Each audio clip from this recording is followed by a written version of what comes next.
Kabupaten Pasir terletak di Provinsi Kalimantan Timur yang terletak pada daerah selatan. Secara keseluruhan, luas wilayah Kabupaten Pasir adalah 11.694 km. Kabupaten Pasir sendiri terdiri dari 10 kecamatan, di mana di dalamnya terdapat daerah aliran Sungai Kandilo yang memiliki luas sekitar 3.546 hektar. Menurut administrasi pemerintahan, daerah aliran Sungai Kandilo termasuk ke dalam wilayah Kabupaten Pasir yang mencakup 5 wilayah kecamatan, yaitu Kecamatan Muara Komam, Kecamatan Batu Sopang, Kecamatan Muara Samu, serta Kecamatan Pasir Balengkong dan Kecamatan Tanah Grogot. Kecamatan Tanah Grogot dan Kecamatan Pasir Balengkong merupakan salah satu kecamatan yang dilintasi Sungai Kandilo, di mana daerah tersebut merupakan segmen hilir yang memiliki luas wilayah sebesar 69.684 hektar dengan panjang sebesar 145,53 km. Secara administratif, daerah aliran Sungai Kandilo sendiri berbatasan dengan Kecamatan Kuara dan Kecamatan Tanah Grogot pada sebelah utara, kemudian pada sebelah timur berbatasan dengan Selat Makassar, dan sebelah barat berbatasan dengan Kecamatan Muara Samu, dan sebelah selatan berbatasan dengan Kecamatan Batu Engau dan Kecamatan Pasir Balengkong serta Tanjung Harapan. Dalam wilayah studi ini, garis kontur secara signifikan didominasi oleh garis kontur yang membentuk pola melingkar dengan elevasi sebesar 0 sampai 315 ndpl. Hal ini mengidentifikasikannya bahwa ciri-ciri topografi tertentu yang mengarah pada keberadaan bentuk-bentuk lahan berbentuk cekung atau bukit yang menonjol. Selain itu, pada wilayah studi didominasi kemiringan lereng 0-8% dengan luas 62.985 hektar, yang artinya mayoritas area dalam wilayah tersebut memiliki lereng yang relatif landai hingga sedang, serta ketinggian wilayah studi didominasi dengan rentang 0 hingga 50 meter di atas permukaan air laut, MDPL, yang menandakan ketinggian wilayah studi relatif rendah. Adapun DLH menyatakan semua sungai yang ada di Kabupaten Pasir sudah tercemar, terutama di sekitar daerah aliran Sungai Kandilo. Pencemaran tersebut disebabkan oleh limbah, pestisida, sampah plastik, dan aliran dari lahan pertanian, serta sedimen seperti tanah, lumpur, dan pasir.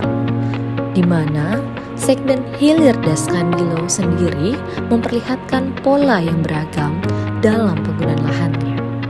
Sebagian besar wilayah ini didominasi oleh aktivitas pertanian, terutama sawah dan perkebunan yang luas masing-masingnya mencapai 1.145 hektar dan 1.973 hektar.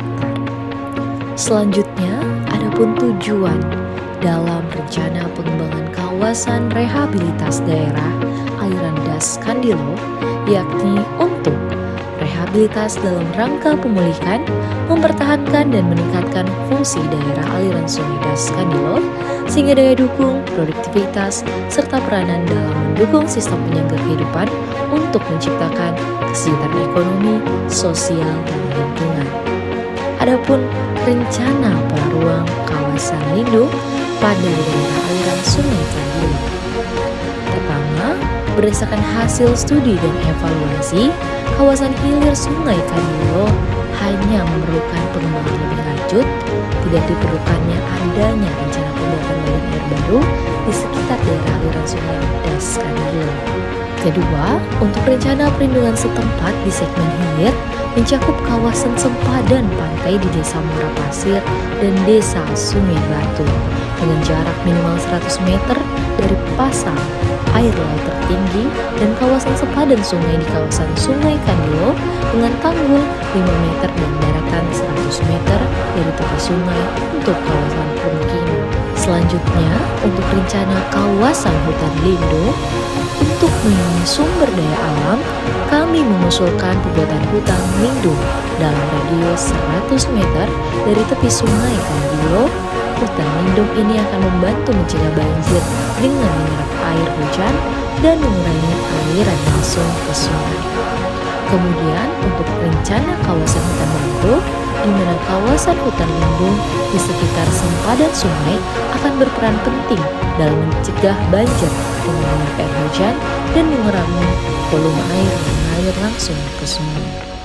Kemudian, pada rencana kawasan hutan produksi di daerah aliran Sungai Kandilo akan melibatkan program rehabilitasi yang komprehensif bertujuan untuk memulihkan fungsi ekologi, ekonomi, dan sosial dari hutan yang telah mengalami degradasi atau kerusakan.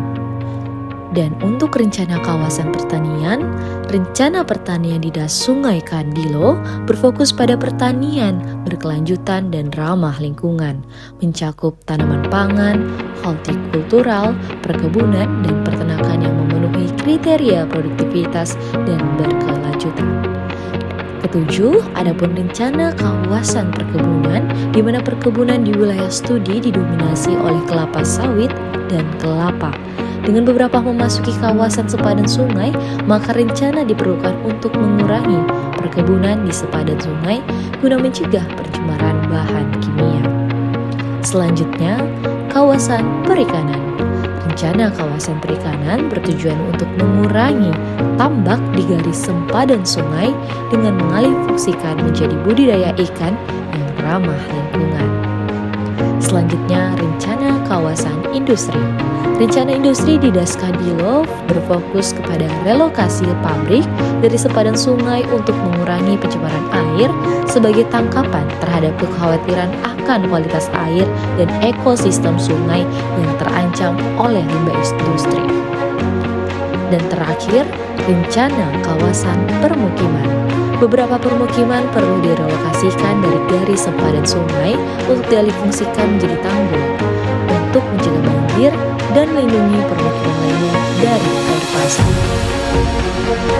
Adapun rekomendasi yang diberikan terkait pengelolaan daerah aliran Sungai Kandilo sebagai berikut. Yang pertama, untuk menyelesaikan permasalahan Das Kandilo secara menyeluruh, maka telah dirumuskan program utama, yakni rencana kerja kegiatan perlu ditindaklanjuti secara terpadu oleh instansi pemerintahan di lingkungan Pemkab dan pihak terkait lainnya.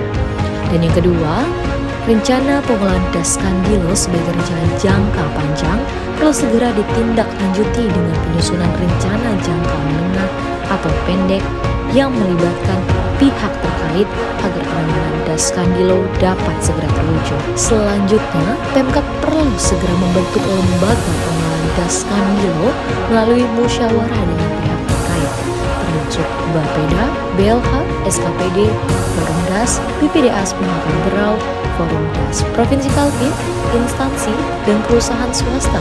Selain itu, perlu dibuat tupoksi dan perda untuk pengelolaan Das Kandilo secara terpadu. Selanjutnya, rencana pengelolaan Das Kandilo diharapkan mudah diimplementasikan oleh pemerintah dan masyarakat, serta memungkinkan kerjasama antara instansi pemerintah, swasta, dan masyarakat untuk melindungi Das Kandilo.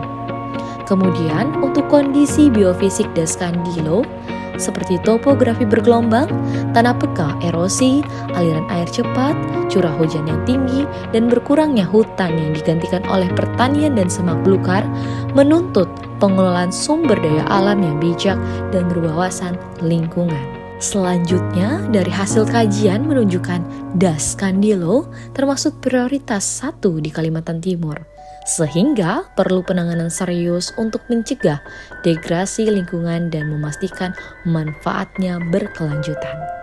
Dan terakhir, rencana pengelolaan daerah aliran Sungai Kandilo yang telah disusun ini perlu disosialisasikan dan disampaikan kepada masyarakat Kabupaten Pasir dan para pihak terkait lainnya yang terkait.